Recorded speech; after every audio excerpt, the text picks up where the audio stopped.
But Phil, we're here at Mill Lane Park, home of Newton Aycliffe Football Club. We're here because you're an Aycliffe lad, you're a former Sunderland and Darlington player, and you're currently the coach at Children. But we're here because you spent some time with Sunderland, and obviously Newton Aycliffe are looking forward to welcoming Sunderland for a big pre-season friendly. And as an Aycliffe lad, just what do you think about that game? It's going to be a big occasion, isn't it? I think it's a fantastic thing for the town as well as the football club. You know, Sunderland bringing a side here.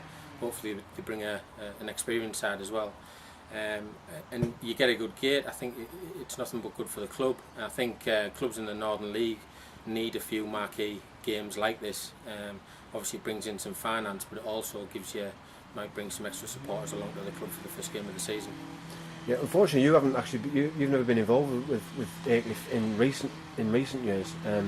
Is that something that you'd maybe like to do at some point in the future? Yeah, I was saying to my dad, it'd be lovely one day to play for Aycliffe, but it just never seemed the right time for myself, or it was never the right time for Alan and the club, which is a shame really, because I've obviously lived here most of my life. But no, I always watch out for Aycliffe, and I think what they've done here, from being nothing really, it was just really the cricket club, to now having a really state-of-the-art stadium and a good support base and fan base. I think it's exceptional for the town, and I think the club are thriving at the moment, and I just hope they continue.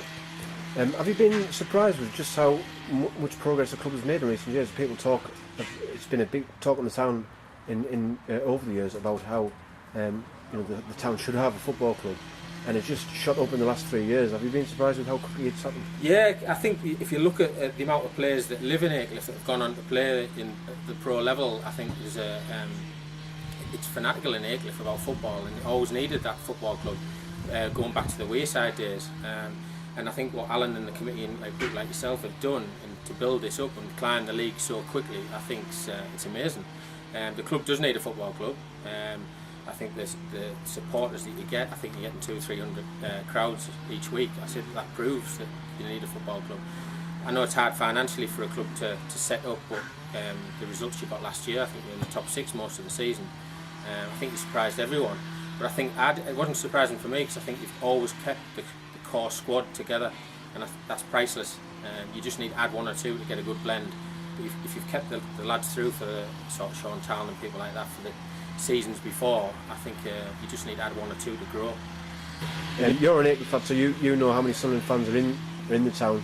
As a former Sunderland player as well, so you'd expect to see a lot of Sunderland fans here for the friendly in 3 weeks' time. Yeah, I think you'll get people from neighbouring towns and villages as well. I think anybody wants to see Sunderland play, and it's not as easy to go and watch a Premier League game. You know, you talk 20-30 quid for a ticket, you post your travel, but for a club to come here pre-season, I think definitely if I'm available, I'll come along to watch it. I think it'd be great, especially for the young kids, to come and see some of the heroes really. And I think Aycliffe has got a really good Sunderland fan base. Used to be a Newcastle Sunderland split, but I think there's more Sunderland. Just on yourself, I know that you're starting out yourself in a sort of playing coaching career now with Children. You started out, you went to Children last Christmas as player coach. What are your hopes and ambitions for your coaching career? I always have hopes to be a manager one day. It's not as easy as people think. I tried it for nearly a season as player manager at Whitby, and it was a nightmare, playing and managing. It's not just picking a side, there's a lot of work, so I appreciate what Alan Oliver and Gary Farley have to do. It's a hard job, but I want to get a grounding and I want to learn off people, and I got offered the chance to be a coach. It was the hardest thing in my career to decide to stop playing, and I really miss it, but I think I've got a future in management, but I need to learn the ropes first, get a bit of experience, and then develop as a coach or a manager. And you never know, maybe one day manager here at Newton Aycliffe. Yeah, you never know. Like I say, I'm an Aycliffe lad. It never really worked out as a player, but you never know one day. It'd be nice to be part of something, but at the moment I'm just concentrating on trying to challenge for things with Children. We've got a good set of lads together, so we'll see how that goes.